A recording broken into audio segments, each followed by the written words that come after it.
La start-up Highland Systems a enfin décidé de présenter son véhicule militaire blindé. Prénommé Chronos, il est particulièrement surprenant. Cependant, il est important de préciser que les véhicules militaires blindés ne datent pas d'hier. Le saviez-vous? Durant la Première Guerre mondiale et pour la première fois de l'histoire, 49 chars sont engagés. Nous sommes le 15 septembre 1916 et la bataille de la Somme fait rage. Par la suite, ces engins seront capables de franchir des cours d'eau tout comme des massifs forestiers. Le concept de char d'assaut remonte donc loin dans l'histoire militaire. Pourtant, ce n'est qu'au début du XXe siècle que l'on remarque une évolution. Ce n'est qu'après l'invention du moteur à combustion que le développement d'un véhicule blindé opérationnel est possible. Cela a littéralement révolutionné l'art de la guerre. Les chars sont désormais capables de mettre un terme à la guerre de position. Ainsi, l'issue des deux guerres mondiales s'en est vue modifiée. Comment avancer à couvert sous le feu ennemi? Tout au long de l'histoire, cette interrogation a hanté les différents stratèges militaires. De ce fait, l'idée d'une arme mobile protégeant ses occupants est tout aussi ancienne que l'idée de guerre en elle-même. Durant l'Antiquité, les Grecs construisaient d'immenses tours de siège pour se protéger. Les archers assyriens employaient des protections mobiles ainsi que des engins de siège. Ces derniers pouvaient accueillir 2 soldats. Ils disposaient d'immenses louches à eau en cas d'éventuel départ de feu. Les Chinois avaient inventé le Dongwuche pour protéger leurs soldats sur le champ de bataille. Les Romains, quant à eux, disposaient de tours mobiles. Ils se protégeaient grâce à des boucliers, se déplaçaient sur des roues et étaient munis de catapultes. Les Indiens et les Perses usaient avec succès d'éléphants de guerre. Au Moyen-Âge, les Tchèques et les Polonais possédaient des sortes de chariots de guerre en acier. La plupart de ces armes étaient employées dans le cadre d'un combat. Les trains blindés sont également considérés comme des armes mobiles. Certes, ils parviennent à transporter de lourdes charges, mais ils dépendent entièrement de la présence des chemins de fer. De plus, ils sont très vulnérables. De leur côté, les avions ne peuvent s'emparer d'objectifs terrestres malgré leur grande praticité. En ce qui concerne les véhicules blindés, ils ont d'abord été utilisés par les Britanniques. Ils prouvent alors leur efficacité au combat. Pourtant, ils ne parviennent pas encore à traverser des terrains accidentés, des marais ou des tranchées. N'abordons même pas le sujet des cours d'eau. Cela est notamment dû à la faible surface de contact entre les roues et le sol. Très rapidement, les progrès en la matière sont spectaculaires. Il est question de la généralisation de l'automobile et du perfectionnement des moteurs à allumage commandé. De nombreux véhicules sont développés. On parle des mitrailleuses, des canons autopropulsés, mais surtout des véhicules blindés. Le Motor Scout est le premier véhicule blindé britannique. Mis au point par Frederick Richard Sims en 1898, il s'agit d'un quadricycle disposant d'une mitrailleuse. Ainsi, les Britanniques sont les premiers à envisager de répondre à la problématique de la progression sous feu ennemi. Ils utilisent donc un nouveau type de véhicule combinant des chenilles, du blindage, des tourelles ainsi que diverses armes. Nous sommes alors au cœur d'une révolution de la pensée stratégique. Il est évident que la Première Guerre mondiale a participé à l'émergence d'une nouvelle demande en armement. Désormais, les armes sont au cœur de tous les conflits. C'est au cours de la dernière foire IDEX d'Abu Dhabi que la présentation de Chronos a eu lieu. Il s'agit de la plus grande foire à la sécurité publique et de l'armement au Moyen-Orient. Elle se tient tous les 2 ans à Abu Dhabi. Les sociétés internationales y présentent les dernières innovations dans le domaine des industries de défense.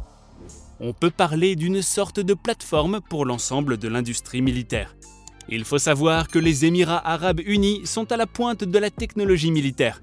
La preuve en est ce véhicule militaire blindé surnommé Chronos. Mais en quoi est-il réellement surprenant? Chronos est un sous-marin que l'on pourrait qualifier de futuriste et ses caractéristiques techniques sont incomparables. En effet, il a la forme d'une raie manta. Il s'agit d'un type de poisson qui utilise ses nageoires gigantesques comme des ailes. Il peut ainsi planer dans les profondeurs des océans. Cela est particulièrement surprenant en haute mer. Long de près de 30 pieds, il peut accueillir un équipage de 11 personnes, comprenant le pilote. Il plonge à des profondeurs de plus de 250 mètres. Pourtant, il n'est pas recommandé de descendre au-delà des 100 mètres. Il a une capacité de charge pouvant aller jusqu'à 3000 kg. Le déplacement à pleine charge du navire est de 10 000 kg. Il combine un générateur diesel ainsi qu'un groupe motopropulseur électrique de 1200 chevaux. Ainsi, il conjugue 2 types d'énergie, ce qui n'est absolument pas négligeable. Il peut donc fonctionner au carburant ou en système hybride. Son autonomie maximale est de 54 heures. La batterie doit être chargée durant 1h30. Cela correspond aussi au temps nécessaire pour faire le plein en surface. Il dispose d'ailes repliables vers le haut, ce qui facilite grandement son transport. De la même manière, cela lui permet d'être adapté aux tâches de sauvetage sur n'importe quel terrain. De plus, Chronos dispose de fonctionnalités supplémentaires. On parle d'un éclairage adaptatif, d'un système de survie automatisé et de la climatisation. Il convient également de mentionner son mode de navigation silencieux. Il peut être utilisé afin de passer inaperçu lors de la navigation sur les fonds marins. Chronos est également capable de lancer des mini-torpilles. Il peut en contenir 6, capables de frapper les navires ennemis et les bases portuaires. De façon logique, les lance-torpilles sont utilisées uniquement dans un cadre militaire. Grâce à l'équipe de conception, de recherche et de développement hautement qualifiée d'Island Systems, il est adapté à de nombreux types d'opérations. Il est question d'opérations de sauvetage, de combat, mais aussi d'opérations commerciales. D'autant plus que le constructeur affirme que Chronos peut être adapté à la demande.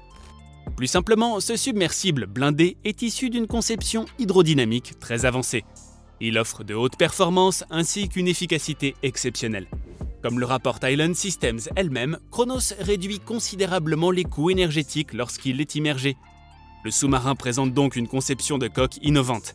Cela permet de réduire considérablement la consommation de carburant, d'augmenter la vitesse de pointe et d'assurer une grande stabilité en surface. D'après Island Systems, cela apporte un concept complètement nouveau à la production de sous-marins du monde entier. Finalement, les sous-marins doivent-ils toujours avoir la même forme? Concernant les engins de combat aquatiques, il semblerait que le design si particulier du Chronos fasse l'unanimité. En effet, les Américains de la DARTA travaillent sur un prototype similaire pour les drones. Cependant, en matière d'économie d'énergie et de biomimétisme, il s'agit d'une démarche d'innovation durable.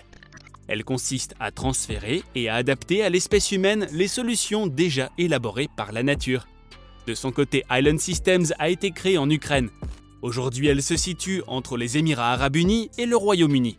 Son histoire de création de véhicules de défense est remarquable. C'est ce que nous montre Chronos. Redoutable et spectaculaire, il ressemble plus à un vaisseau spatial qu'à un véritable navire.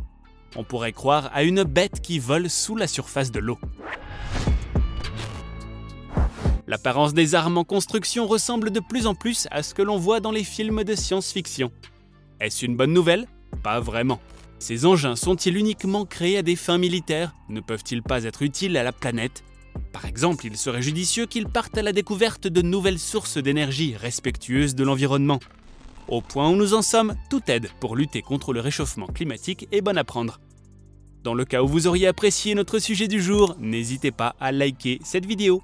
Pour profiter de toutes les autres, pensez à vous abonner à la chaîne. Si vous le souhaitez, il vous est possible de nous laisser des suggestions en commentaire. Cela pourrait nous être très utile dans le développement de nos prochains sujets. Surtout, activez la cloche des notifications pour ne manquer aucune de nos nouveautés. À très bientôt sur ATech.